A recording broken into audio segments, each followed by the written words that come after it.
Today we have a very serious tier list. A dissident is ranking the best and worst responses to the democratic conversation that Niklas had with Sean Charles.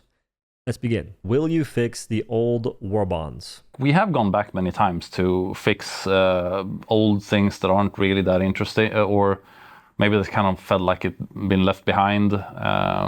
This thermite grenade, for example, is one that for a long time was pretty useless. But we don't want to get into like this buffing war and then like everything is incredibly good, and now we just increase the power level of the whole game, and then you will have other war bonds that are lagging behind. B tier answer. The good news is they'll keep iterating on old war bonds and new ones, as is the goal of a live service game in this manner. The unfortunate thing is how they view buffing weapons. You don't always have to simply improve them with raw damage, but you could simply look at the quality of life for stuff. Hover backpack. Give the ability to simply descend when the player wants to, versus sitting there for 30 years. Maybe remove the sway being so egregious in the hover backpack. You can change a lot of aspects about that item right there, which would not drastically make the game easier and upset the power levels. And also, when you buff things at the bottom, it doesn't always have to affect the things at the very top. If you sharpen a crayon, it doesn't automatically become more powerful than an RPG. We are constantly trying to get everything into a similar like viability level that you want to bring, that you basically, no matter what you take, you're not like making a bad decision. The decision should be what toolbox are you building, and is everything a good tool for solving a specific problem. How good you are is kind of like what kind of toolbox do you construct? Do you know what you'll be facing, what challenges you're gonna have, what team you have, and like what's your combined toolbox, what's your personal toolbox? And if too many weapons are like Swiss Army knives, then you just bring that. F tier answer, and for good reason. If every gun's a Swiss Army knife, then none are. And against automatons, every single weapon that has medium pin is essentially a varying size of a Swiss Army knife, because you can kill every single automaton and even take out objectives now, because they have medium pin on their heat sinks for mortar emplacements and whatnot.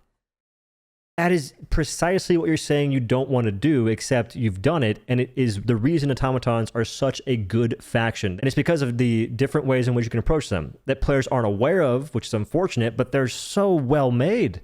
It's insanity. Take a warp backpack, a double freedom, and you can be the Doomslayer against the bots. Is it the best thing ever? No, it doesn't have to be. It never has to be. It just has to be fun enough. And in this case, it's fun, rewarding, and there's a high skilling to it, which is what makes it so engaging.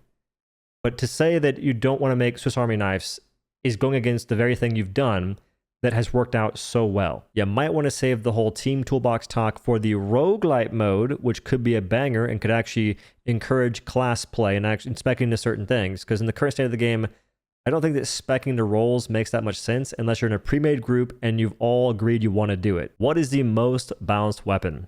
Niklas said the Deadeye. It has some clunkiness to it, and if you get around, if you master the weapon, there's a good payoff at the end.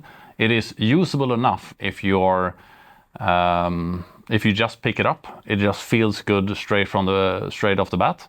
But when you master it, it has like a good amount of depth and very nice like visceral feeling to it. That is an F tier answer. Deadeye is an improvement to Constitution. You get a scope and a bit more damage, but it's still going to feel very close to Constitution, that he even mentions is a meme weapon. How is Deadeye a weapon you can master? What are you mastering exactly? Patience? I'ma sit here and reload every bullet at a snail's pace. Gonna shoot these clankers in the face. After I sit here for about 25 years, Deadeye doesn't have any depth. There's nothing below the surface. You shoot things and reload. There isn't any tech to it. There's no unique mechanics behind it, which do exist for other guns. Shotguns, you have reload animation cancels. The variable, lay down to avoid damage, or dive right before you shoot to avoid damage in ultimate mode. Those have depth. Deadeye just looks amazing, sounds amazing, but overall performance isn't that impressive. Because it has to feel good to use. It has to be easy to pick up and start having fun with. And it has to have like a good mastery ceiling. S tier philosophy, questionable implementation though, considering we have weapons like the arc thrower, sterilizer, and now the new chainsaw. that in some cases can be easy to use, and in others they have mastery to them, but they don't feel that good to use. And you'll recognize that considering how few people even want to engage with it. And when you do see folks engaging with it, min-maxing their heart out and getting the perfect scenarios, they just aren't that impactful. And they're support weapons.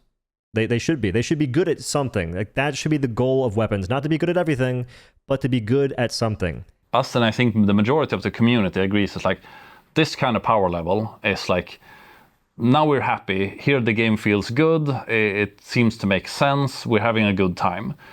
At 60-day patch or before it, we were like, the game versus what you can do felt like you were a little bit underpowered. And we bumped it up a bit, and then like people are like, yeah, this is better. Like, it will feel better. We don't know exactly what you're aiming for yet, but this is better. And at a certain point, we feel like we got kind of close to at around where we are now. It's like there are some bumps, but like the power level is roughly like in a good place, and we can shake hands with the community and be like, yes, the game experience here is good. If he's referring to the power level of a player, I'd say it's around B tier in totality. That's including bots being the high-rated one, and bugs, not so much. If you come into a lobby and players are like, here we're going for it. Difficulty 10, like doing everything, having a breeze, destroying predator strain, everything. Then they will say, oh, you joined the lobby, take the Master Blaster 2000. And he's like, no, I don't want to play with that. And they say, well, then you're gone, kick. Like we had in the beginning of the game with like, oh, you didn't bring a railgun to the lobby, and then you got kicked because they're like, oh no, you're just making bad choices. There was some indication of that during the prime era of the Incendiary Breaker 2. And then you get like, now we start getting a separation of community where some players say like, no, we're playing on this power level. The rest of the weapons and gear are on this power level. We want to be up here. Below F tier for the boys and girls who cried meta. There was never a mass kicking happening where tons of folks got sent to the brig because a loadout sucked. There was potentially maybe 100 folks that happened to out of what? The hundreds of thousands of folks playing the game. And that's a widespread issue. People assumed left and right why they got kicked because no one's going to tell you why they kick you. Your loadout sucks. You're a bad person. I don't like you. And I think you lick one too many windows for my liking, TBH. And the most common reason to get kicked, which still happens today, is that lobbies aren't set to private. And sometimes the game glitches out. And when the game first launched, connection was a problem. Folks get DC'd. The host notices the person got DC'd and says, he might come back. New guy just joined. They just kick you. And then maybe some people are like, oh, we play with the Constitution and they're playing down here. The Constitution is kind of a meme weapon anyway, but the more separations you get, like you kind of get a divide in the player base. They start fighting with each other. We kind of want everyone to be like, I'll take the stuff that I want to play with. And everyone else is like, yeah, cool. That's good, because everything kind of works. So that's why we don't want too many like, oh, you must have this thing. It's like, oh, we're playing the automatons. Bring the ultimatum to destroy stratagem jammers, and bring this thing to destroy that. And like, this is a must-have when playing on this difficulty against these things, because you also created a very repetitive gameplay where you just like, oh, there's a bunch of stuff that you must play with. So your gameplay experience also keep becoming the same all of the time. And then you get tired of the game because you say like, oh, I want to play the game optimally. But there's maybe only one way to do that. Fantastic reasoning, but there's two issues. The game essentially goes against that pretty often, and the community further encourages the same thing, considering when you're using a weapon that has horrible ergonomics, what can you do? Wear peak physique. That's what everyone says, but why make guns that have horrible ergonomics in the first place so often?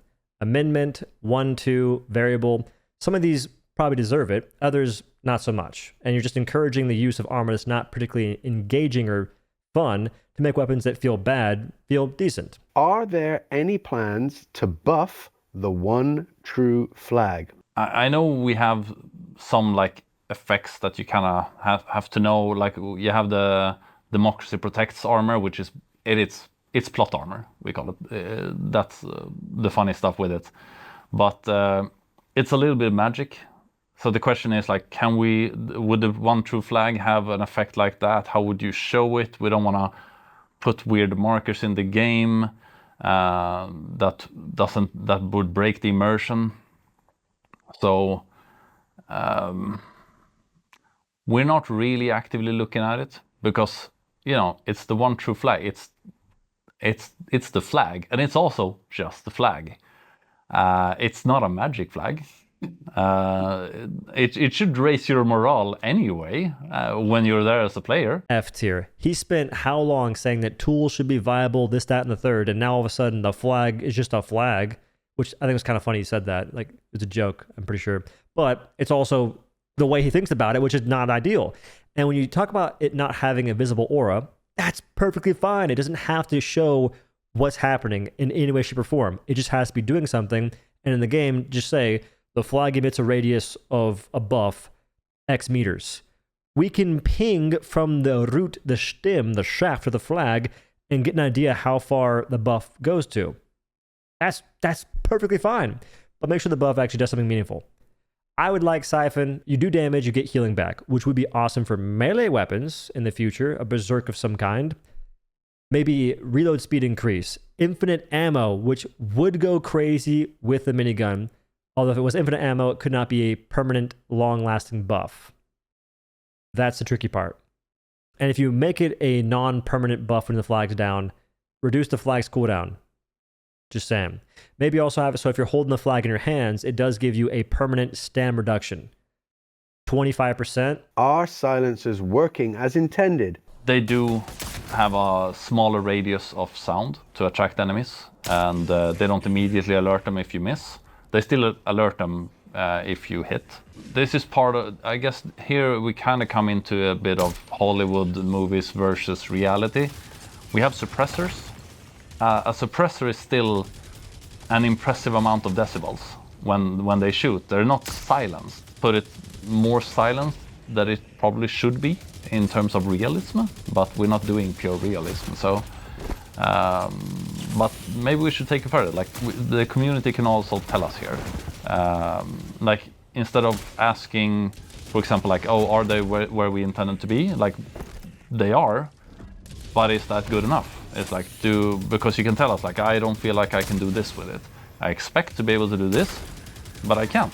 Maybe not everyone has fired a suppressed weapon, so they don't know what to expect in terms of realism, and they can only go about like what comes out of Hollywood, and where should we be in that scale? S tier explanation, and I can appreciate how they're willing to change it to better suit what the game maybe needs to make it make more sense.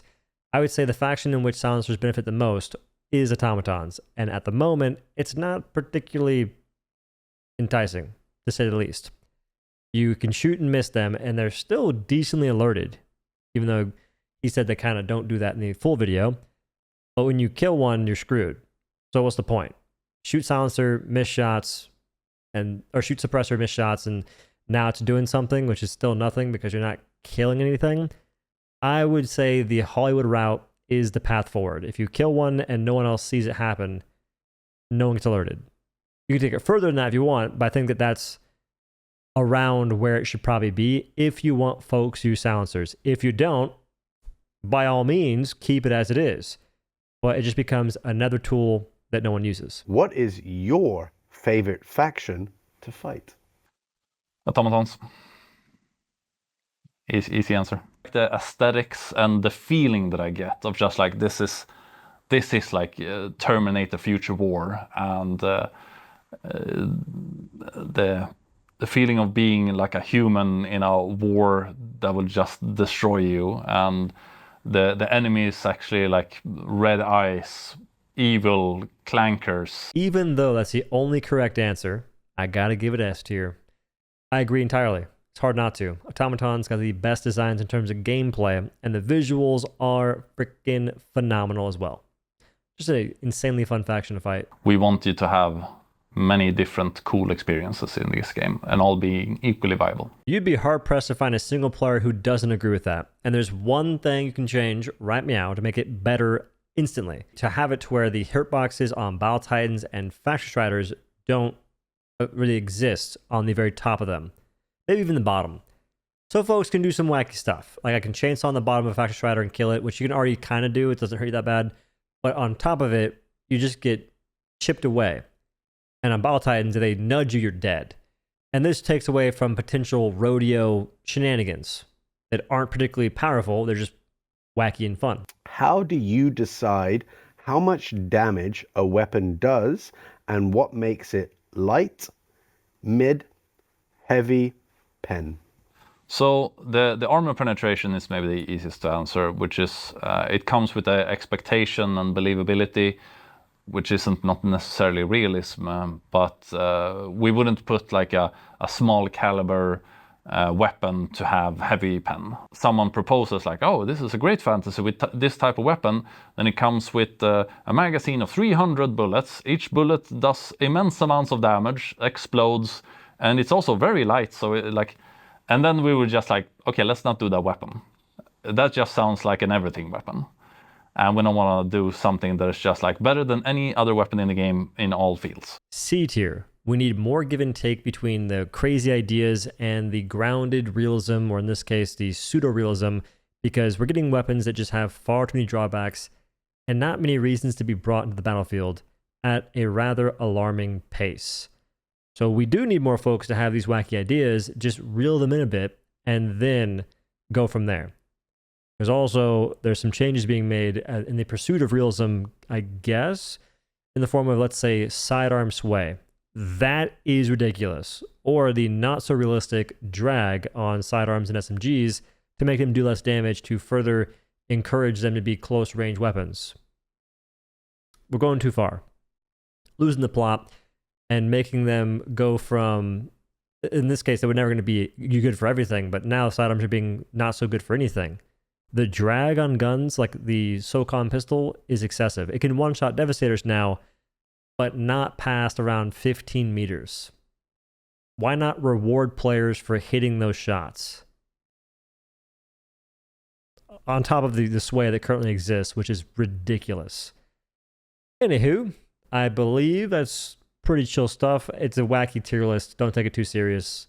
It's just a funnier way of organizing and responding, or talking about what was said in the video, which you can watch yourself if you want. I'd try my best not to take things out of context. I don't want to make you guys sit through a 36-minute video plus my commentary. That seems a little excessive. I wouldn't want to sit through that. Anyway, I appreciate your time as always. If you enjoyed the video, subscribe to the OhDough, and I'll catch you later. Have a good day.